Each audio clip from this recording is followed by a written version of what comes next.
আর চাকরিহারা শিক্ষাকর্মীদের নবান্ন অভিযান 4 দফা দাবিতে নবান্ন চলো অভিযান চাকরিহারাদের নবান্ন চলো অভিযান হাওড়া ময়দানে জমায়েত এবং অভিযান রুখতে তৎপর পুলিশ। ইতিমধ্যেই শুরু হয়েছে তাদের এই অভিযান। দুর্যোগ পেরিয়ে দুর্যোগকে প্রাকৃতিক দুর্যোগকে উপেক্ষা করে রীতিমতো ভিড় জমাতে শুরু করেছেন এবং ইতিমধ্যেই শুরু হয়েছে তাদের এই অভিযান। অন্যদিকে পুলিশি তৎপরতা রয়েছে কিন্তু তুঙ্গে।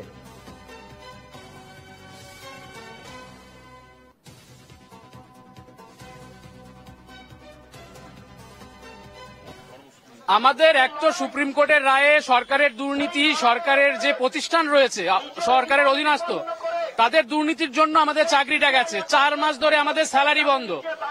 আমাদের মাননীয়া আমাদেরকে ডেকে নানান প্ল্যানের কথা বললো, ঠিক আছে, ABCDE, আজ পর্যন্ত সেটা কোনোটা ফলশ্রুত হলো না। তা আমাদের আজকের দাবি হচ্ছে আমাদের যোগ্য জায়গায় বহাল করা হোক, যে চাকরিতে আমরা সেখানে বহাল করা হোক।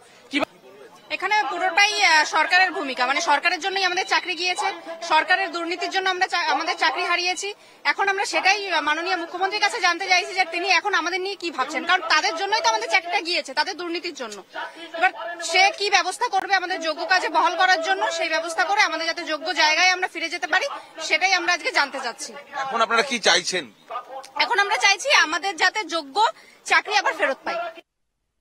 যোগ্যতার যে লিস্ট, আমাদের যোগ্য লিস্ট, আমাদের সার্টিফাইড কপি দরকার, যেটা সুপ্রিম কোর্ট বা CBI কেউ আমাদের এগেনস্টে কোনো এলিগেশন আনতে পারেনি।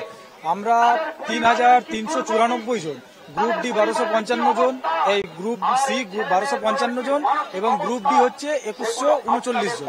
এই যে 3394 জন আমরা যে যোগ্য, আমাদের সেই যোগ্য লিস্ট চাই, সার্টিফাইড কপি, যেটা আমরা SSCর কাছে দাবি করেছি, মধ্যশিক্ষা পর্ষদের কাছে দাবি করেছি।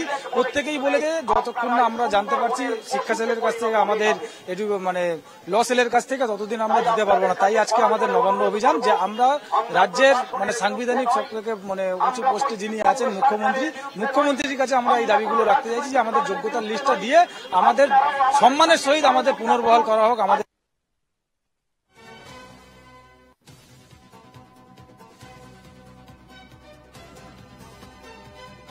জানাচ্ছিলাম আজ চাকরিহারা গ্রুপ সি গ্রুপ ডি কর্মীদের নবান্ন অভিযান এবং এই নবান্ন অভিযান ঘিরে রীতিমতো তুঙ্গে প্রশাসনিক প্রস্তুতি, পুলিশের প্রস্তুতি রীতিমতো তুঙ্গে এবং অন্যদিকে তারা কিন্তু একযোগে সরকারের বিরুদ্ধে অভিযোগ আনছেন এবং পাশাপাশি তাদের যে দাবি 4 দফার দাবিতে রীতিমতো অনড়, তাদের অবিলম্বে চাকরিতে বহাল করতে হবে,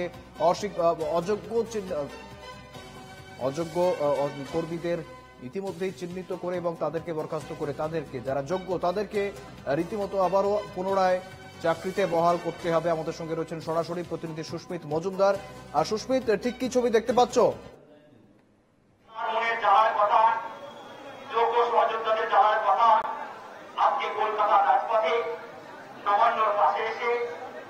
সুস্মিত, ইতিমধ্যেই শুরু হয়েছে তাদের এই অভিযান, নবান্ন চলো অভিযান। বর্তমানে ঠিক কি ছবি রয়েছে সুস্মিত?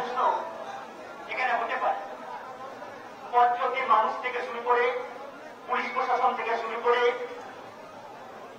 যারা দেখছে যে আজকে কলকাতার রাজপথে এসে আমরা আবারও যোগাযোগ করার চেষ্টা করব। যেমনটা জানাচ্ছিলাম, আজ চাকরিহারা শিক্ষাকর্মীদের নবান্ন চলো আন্দোলন, নবান্ন চলো অভিযান এবং পাশাপাশি দেখতেই পাচ্ছেন প্রাকৃতিক দুর্যোগকে উপেক্ষা করে একের পর এক শিক্ষাকর্মীরা এসে উপস্থিত হয়েছেন। সঙ্গে রয়েছেন প্রতিনিধি সুস্মিত মজুমদার। সুস্মিত, বর্তমানে ঠিক কি ছবি দেখতে পাচ্ছ?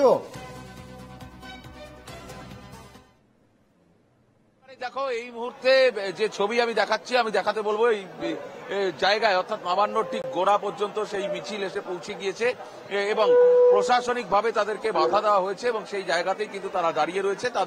তারা তাদের দাবি দেওয়া রয়েছে, সেই দাবি দেওয়াতে অনড়, অর্থাৎ তারা সেই দাবি করছেন, সেই দাবি এখনো পর্যন্ত তারা যোগ্য সেটা প্রমাণিত হয়েছে। যদিও বিচার বিভাগীয় বিষয়টি রয়েছে এবং সেই কারণে আইনি জটিলতা রয়েছেই, তবে প্রাতিষ্ঠানিক ব্যর্থতা এটা কিন্তু তারা বারবার বলছেন। তার কারণ প্রাতিষ্ঠানিক ব্যর্থতা হয়েছে বলেই কিন্তু এই জায়গাটা এসেছে, অর্থাৎ আইনি জটিলতার জায়গা এসেছে। অর্থাৎ যেহেতু যোগ্য প্রমাণিত হয়ে গিয়েছে, সেই কারণে কিন্তু যোগ্য অযোগ্য। আমাদের সঙ্গে রয়েছেন মাস্টারমশাই চিন্ময় মণ্ডল। আমরা একটু কথা বলার চেষ্টা করবো যে আপনারা নবান্ন অভিযান করেছেন, শিক্ষাকর্মীরা যাদেরকে ভাতা দেওয়ার কথা বলা হয়েছিল 4 মাস, তারা সেটা পাননি বলছেন, তাদের সঙ্গে প্রধান করেছেন মুখ্যমন্ত্রী, তারা ভাতার বিষয় আসছেনই না, তারা যোগ্য হিসাবে তারা স্কুলে ফিরতে চাইছেন। দেখুন, এটা একটা পুরোপুরি রাজ্য সরকারের চক্রান্ত। আজকে যদি রাজ্য সরকার সত্যি সত্যি চাইতো যে এরা তো তাদের দোষেই আজকে স্কুলে ফিরতে পারেনি, তাদের দোষের জন্যই, তাদের দুর্নীতির জন্যই এরা আজকে স্যালারি থেকে বঞ্চিত, সংসারটা কিভাবে চলবে? তাহলে একটা ইন্টারিম রিলিফ যেখানে ঘোষণা হলো সেখানে চক্রান্ত করে যোগ্য অযোগ্য সকলকে দিয়ে দিচ্ছিলেন। কোর্ট তো হস্তক্ষেপ করবেই। এরা বারবার বলেছিল শিক্ষাকর্মীরা যে শুধুমাত্র যোগ্য যারা তাদেরকে দেওয়া হোক এবং যোগ্য তালিকা প্রকাশ করে তাদের জন্য ব্যবস্থা করা হোক, এমনকি তাদের কোনো কাজের বিনিময়ে সেটা দেওয়া হোক। কিন্তু কথা শোনা হয়নি, কারণ চেয়েছিল ঘোষণা করব, বলতে পারবো যে আমরা দিচ্ছিলাম, অন্যরা বাধা দিল। কিন্তু আলটিমেটলি এই চক্রান্তটা ছিল যাতে এদের না দিতে হয়। আলটিমেটলি তো শুধু কয়েক মাসের ভাতার জন্য নয়, লড়াইটা তো পুনর্বহাল হওয়ার জন্য। দোষটা তো রাজ্য সরকার, এসএসসি পর্ষদ এবং শিক্ষা দপ্তরে। তাহলে তাদের দোষ এরকম ভাবে মুখ বন্ধ করে দেওয়া যায়? আজকে তাদের দোষে সবাই শিক্ষক, শিক্ষাকর্মী সমস্ত 2016 সালে যারা যোগ্য রয়েছেন তারা আজকে পথে। তাহলে ইমিডিয়েটলি 3394 জনের যে শিক্ষাকর্মীদের লিস্ট সেটা প্রকাশ করে তাদের লিস্ট জমা দেওয়া হোক এবং তাদের কিভাবে ইন্টারিম রিলিফটা শুধু দেওয়া যায় সেটার ব্যবস্থা করা হোক।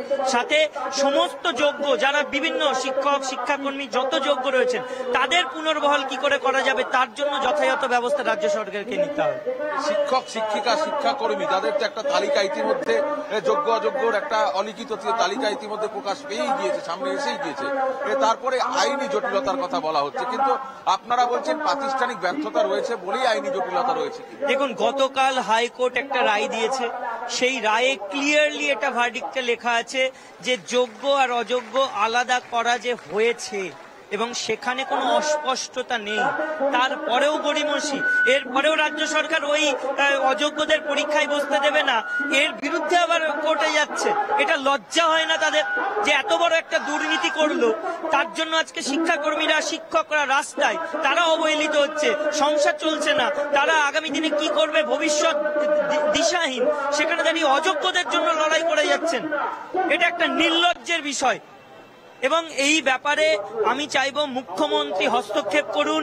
তার দেখা উচিত যে তার নির্দেশে হচ্ছে কিনা জানি না, হতে পারে তার নির্দেশে হচ্ছে 1, 2, তিনি যদি না জেনে থাকেন তাহলে ইমিডিয়েটলি তার উচিত এই বিষয়ে হস্তক্ষেপ করে এই বিষয়টাকে ক্লিয়ার করা। আপনারা কি চাইছেন 21শে জুলাইয়ের মঞ্চ থেকে কিছু ইতিবাচক কথা বলবেন আপনাদের?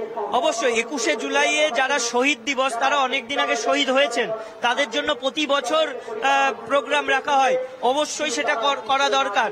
কিন্তু তার সাথে সাথে আজকে যারা শহীদ হতে বসেছে সেই সমস্ত যোগ্যরা, কাদের জন্য শহীদ হতে বসেছে? আপনাদের জন্য। তাহলে আপনারা যখন 21শে জুলাইয়ে যাবেন নিশ্চয়ই যোগ্যদের হয়ে কোনো বার্তা দেবেন এবং যোগ্যদের একজনের চাকরিও যেন না যায় তার জন্য কি কি করণীয় সেটা নিশ্চয়ই করবেন। দেখো, একেবারেই যোগ্য অযোগ্যর একটা তালিকা তৈরি হয়ে গিয়েছে, এমনটাই কিন্তু অভিযোগ করছেন শিক্ষক, শিক্ষিকা, শিক্ষাকর্মী সহ যারা যোগ্য। অর্থাৎ যে নির্দেশ, অর্থাৎ মহামান্য হাইকোর্টের যে নির্দেশ, সেই নির্দেশে একটি ভার্ডিক্টে কালকেই সেটি উল্লেখ করে দেওয়া হয়েছে। তারপরেও এক অজ্ঞাত কারণে এই যে যারা শিক্ষক, শিক্ষাকর্মী রয়েছে তারা কিন্তু স্কুলে যেতে পারছেন না, আর সেই কারণেই কিন্তু আজকে তাদের পূর্ব ঘোষণা অনুযায়ী নবান্ন অভিযান। যদিও তুমি দেখছো, আমরা অবশ্যই নজর রাখবো। অন্যদিকে এই বিষয়ে ঠিক কি জানিয়েছেন অধীর রঞ্জন চৌধুরী, শুনবো একবার।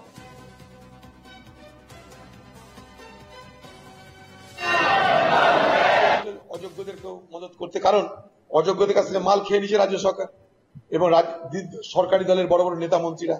এখন যদি অযোগ্যদের আমি বসবার জন্য চেষ্টা না করে, অযোগ্যদের জন্য যদি ওকালতি না করে, তাহলে সে অযোগ্য তো তৃণমূল নেতাদের বাড়ি হামলা করবে টাকার জন্য। চাকরিতে নিযুক্তির জন্য পরীক্ষা দেওয়ার সুযোগ পাওয়া যায় তার চেষ্টা করছে, কারণ নাহলে তৃণমূলের বহু নেতার যে ছাল উঠে যাবে এই অযোগ্যদের কাছে ঘুষ নেওয়ার বিনিময়ে চাকরি না দেওয়া এবং চাকরি হারানোর কারণ। তাই সেই সমস্ত তৃণমূল দলের চোরদেরকে বাঁচানোর জন্য দিদি আজ সরকারি তহবিল খরচ করে অযোগ্যদের জন্য দাঁড়ালি করছে। উনি একটা